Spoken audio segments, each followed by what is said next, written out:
రావణ రాజ్యం పోయింది, రామరాజ్యం వచ్చిందని ఆంధ్ర రాష్ట్ర ప్రజలందరూ కూడా ఆనందపడతా ఉన్నారు. కారణం ఏంటంటే గత ప్రభుత్వ హయాంలో ఏ నాయకుడి నోట అన్నా కానీ పశువులు సంతలాగా ఏదో పశువులు మాట్లాడుతున్నట్టు మాట్లాడారు తప్పితే మనుషులుగా మాట్లాడినటువంటి దాఖలాలు లేవు. గత పరిస్థితిని చూసినప్పుడు జనమందరూ కూడా అసలు వీళ్ళు అసెంబ్లీకి పంపించాం, శాసనసభ్యులుగా వీళ్ళని ఎన్నుకున్నాం, వీళ్ళు ఏదో చేస్తారనేటువంటిది చూస్తే ఏ ఒక్క నాయకుడు కూడా బుద్ధి జ్ఞానం కలిగినటువంటి వ్యక్తులుగా మాట్లాడినటువంటి దాఖలాలు ఎక్కడ కనపడలా. ఎందుకనంటే కొడాల నాని కూడా గతంలో తెలుగుదేశం ప్రభుత్వంలో ఎమ్మెల్యేగా చేశాడు. కానీ ఆ రోజు కొడాల నాని యొక్క మాట తీరు ఏ విధంగా ఉంది, వైసీపీలో చేరిన తర్వాత అతని విధి విధానాలు ఎలా ఉన్నాయనేది ఒకసారి మనం కూడా గమనిస్తే అప్పుడు ఎప్పుడైనా ఆ ఎమ్మెల్యే యొక్క పనితీరు ఏంటి, ఏ రాజ్యంలో ఏ విధంగా ఉంటుంది అనేది కూడా మనం అర్థం చేసుకోవచ్చు. గతంలో 2 సార్లు తెలుగుదేశంలో ఎమ్మెల్యేగా ఉంటే ఎప్పుడు కూడా పద్ధతిగా క్రమశిక్షణ కలిగితో ఉన్నటువంటి వ్యక్తులుగా ఉండేవాళ్ళు.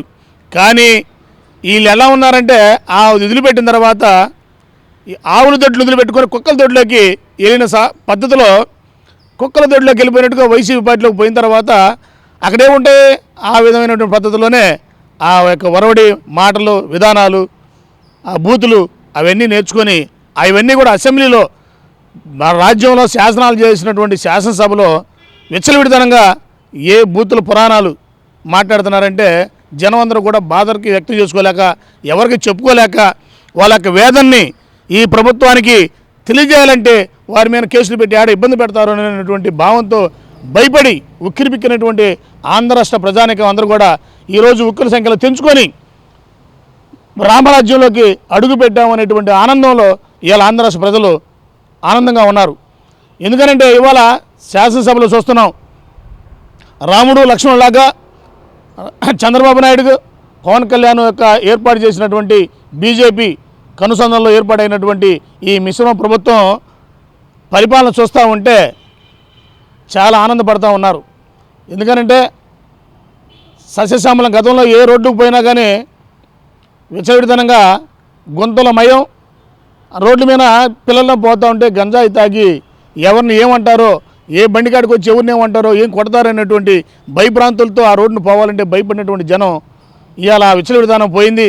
గంజాయి మత్తుకు బానిసలైనటువంటి పిల్లలందరూ కూడా గతంలో చూసాం మన రోడ్డు మీద. ఏ రోడ్డు మీద పోవడం గుంపులు గుంపులుగా ఉండేవాళ్ళు జోతగాళ్ళు. కానీ ఇవాళ ఏ రోడ్డు మీద కనబడతలా. కేవలం ఏంటంటే ఆ రోజు పోలీస్ వ్యవస్థ ఉంది, ఈరోజు అదే పోలీస్ వ్యవస్థ ఉంది. కానీ పెత్తనం చేసే విధానం మారినప్పుడు ఆటోమేటిక్ అన్నీ కూడా క్రమశిక్షణలోకి వస్తాయి. అదేవిధంగా చంద్రబాబు నాయుడు యొక్క ఆధ్వర్యంలో మాత్రమే ఈ ఆంధ్ర రాష్ట్రం ఉద్యోగస్తులందరూ కూడా వారి విధులు విధానాలు గుర్తెరిగి పనిచేసేటువంటి పరిస్థితి ఇవాళ ప్రతి ఆఫీసులో జరుగుతుందని చెప్పేసి మనం గమనిస్తూ ఉన్నాం. దాని టైం వచ్చినప్పుడు చట్టం తన పని తను చేసుకుంటుంది. కాబట్టి ఎవరైతే ఊరక మనేదో జగన్ గారు చంద్రబాబు నాయుడు కావాలని నేను 16 నెలలు జైల్లో ఉన్నాను కాబట్టి నా కక్షాధిపతిగా ఒక్కరోజైనా ఆయనకు మచ్చ ఏర్పరచాలని, చంద్రబాబు నాయుడు ఒక్కరోజైనా జైల్లో ఉంచాలని ఏదో పోచరి కేసు పెట్టేసి జైల్లో పెట్టాడు. కానీ చంద్రబాబు నాయుడు విధానం అది కాదు. తప్పు చేసిన ఏ విధంగా యొక్క ఆధారాలతో బయటికి లాగి వాడిని ఏ విధంగా శిక్షించాలనేటువంటి ఆలోచన చేస్తాడు తప్పితే తప్పు చేయనటువంటి విద్య ఇబ్బంది పెడదాం చేద్దాం అనేటువంటి ఆలోచన చంద్రబాబు నాయుడు దగ్గర లేదు. ఆ విధానం ఉంటే గతంలో మన పోలీసు వాళ్ళు చూస్తునేవాళ్ళు రౌడీ షీటర్ ఉంటే గ్రామ బహిష్కరణ, ఆ ఊరు బహిష్కరణ అని. అదేవిధంగా చంద్రబాబు నాయుడు పాటించాల్సి వస్తే ఇవాళ వైసీపీలో ఉన్నటువంటి ఎమ్మెల్యేలు కానీ, వైసీపీలో ఉన్నటువంటి నాయకులు కానీ దాదాపు 30% మంది ఈ రాష్ట్రం వదిలిపెట్టి వెళ్ళిపోవాలా. ఎందుకంటే రాష్ట్ర బహిష్కరణ చేయాలి వాళ్ళని. అలాంటి విధానాలు కొనసాగించారు వాళ్ళు. కానీ చంద్రబాబు నాయుడు పరిస్థితి అది కాదు. ఈ ప్రజల్లో మీరు మనుషులుగా బతకండి అనేటువంటిది నేర్పే విధానాలతో క్రమశిక్షణ చేయగలిగినటువంటి వ్యక్తి చంద్రబాబు నాయుడు. ఎందుకంటే చంద్రబాబు నాయుడు ఈ రాష్ట్రంలో మనం చాలా పార్టీలు ఉంటే చూస్తూ ఉంటాం, ప్రతి పార్టీలో సంరక్షణ చర్యలు పెడతా ఉంటారు. అట్లాగనే తెలుగుదేశం పార్టీలో కూడా శిక్షణా తరగతులను పెట్టేవాళ్ళని గతంలో చూసేవాడిని. శిక్షణా తరగతులను పెడతా ఉంటారు. ప్రతి కార్యకర్త కూడా ఏ విధంగా మెదగాలి, ఏ విధంగా పార్టీలో మనగలగాలి, ప్రజలకు ఏ విధంగా సేవ చేయాలి, చట్టాలు చేయాలంటే ఏ విధమైన నిర్ణయాలు తీసుకొని చట్టసభలు పంపించాలి అనేటువంటిది అన్ని విధి విధానాలతో చెబుతూ ఉండేవాళ్ళు.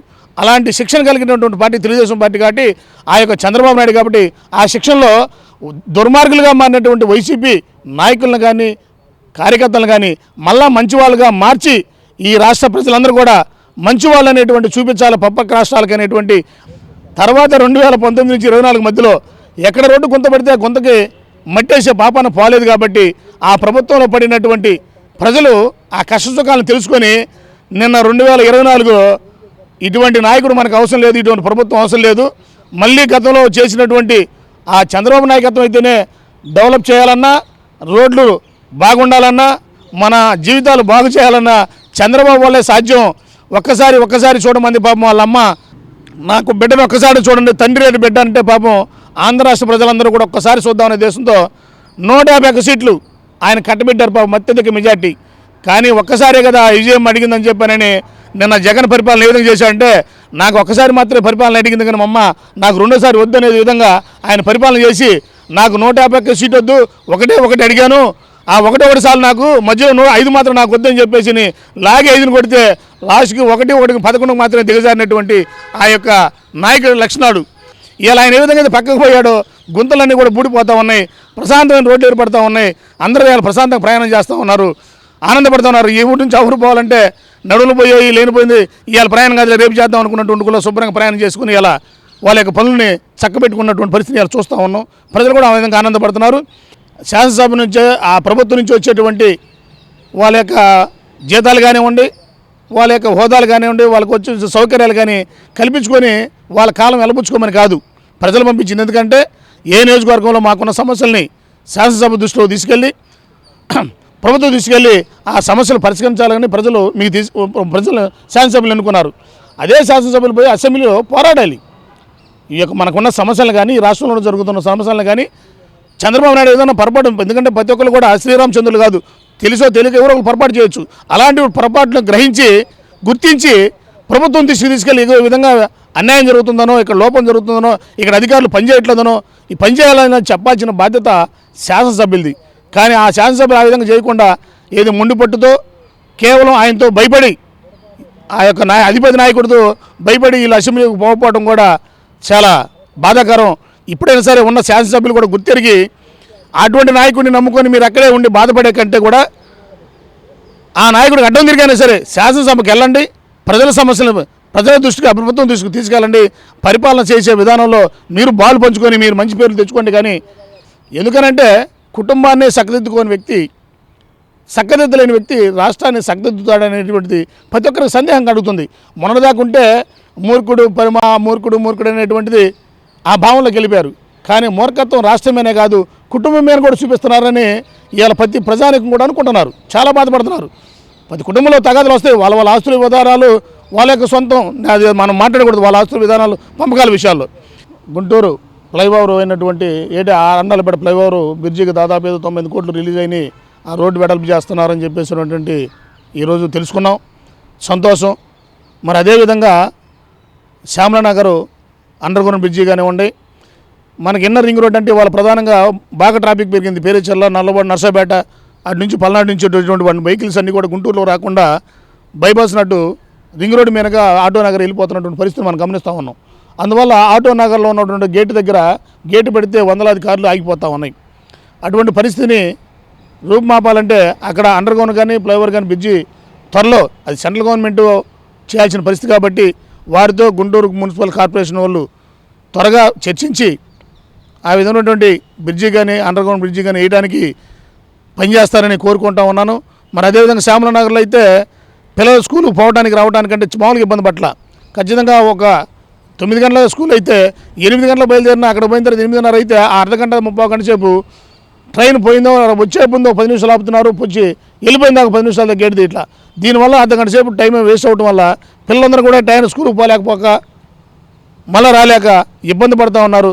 దీన్ని గమనించి గుంటూరు అధికారులు కానివ్వండి, మరి ముఖ్యంగా ఈ యొక్క గుంటూరు పట్టణానికి ఎంపీగా వచ్చినటువంటి చంద్రశేఖర్ గారు ఈ యొక్క భారత ప్రభుత్వంలో మా మంత్రిగా ఏర్పడినందుకు చాలా సంతోషం. ఆయన కూడా చాలా గడిచి కలిగినటువంటి వ్యక్తిగా అందరూ చూస్తూ ఉన్నారు. ఆ విషయంపై కూడా మాట్లాడినట్టుగా తెలిసింది. త్వరలో ఈ విషయాన్ని ఎంపీ గారు, ఎమ్మెల్యే గారు, ఎందుకంటే 101 కూడా నియోజకవర్గ ఎమ్మెల్యే గారు కూడా చాలా కుర్రోడు కాబట్టి చాలా ఉత్సాహవంతుడు నజీర్ గారు కూడా గుంటూరు పట్టణాన్ని రాబో 5 కాలంలో చాలా స్పీడ్గా ముందుకు తీసుకెళ్ళడానికి అభివృద్ధి పథకంలో వాళ్ళ విధి విధానాలని ఎంపీ గారి ఆధ్వర్యంలో ఈ ఇద్దరు ఎమ్మెల్యేలు కలిసి కూడా పూర్తిగా ప్రయాణం చేస్తూ ఉన్నారు. ఈ యొక్క ఎంపీ గారు మాత్రం గుంటూరు పట్టణాన్ని రాజధానికి అమరావతికి అనుకూలంగా ఉండే విధంగా తీర్చిదిద్దుతారని చెప్పేసి మాత్రం ప్రజలందరూ భావిస్తూ ఉన్నారు. ఆయనకి అందులో మంత్రి పదవి వచ్చింది కాబట్టి, ఆ మంచి అవకాశాలు వచ్చినాయి కాబట్టి, అనుకూలమైనటువంటి ప్రభుత్వం ఉంది కాబట్టి కేంద్రంలో కూడా గుంటూరు పట్టణానికి మంచి దశ వచ్చిందని చెప్పేసి అని ప్రజలందరూ కూడా అనుకుంటున్నారు. అవన్నీ త్వరలోనే నెరవేరుతాయని కూడా మేమందరం ఆశిస్తూ ఉన్నాం. ఈ వీడియో నచ్చితే లైక్ చేయండి. అలాగే మా ఛానల్ ని ఫస్ట్ టైం కనుక చూస్తున్నట్టయితే ఇప్పుడే సబ్స్క్రైబ్ చేసుకుని పక్కనే ఉన్న గంట సింబల్ ని యాక్టివేట్ చేసుకోండి. అప్పుడే మేము పెట్టే ప్రతి వీడియో మీకు నోటిఫికేషన్ గా వస్తుంది. అలాగే ఈ వీడియో పూర్తిగా చూసినందుకు ధన్యవాదాలు.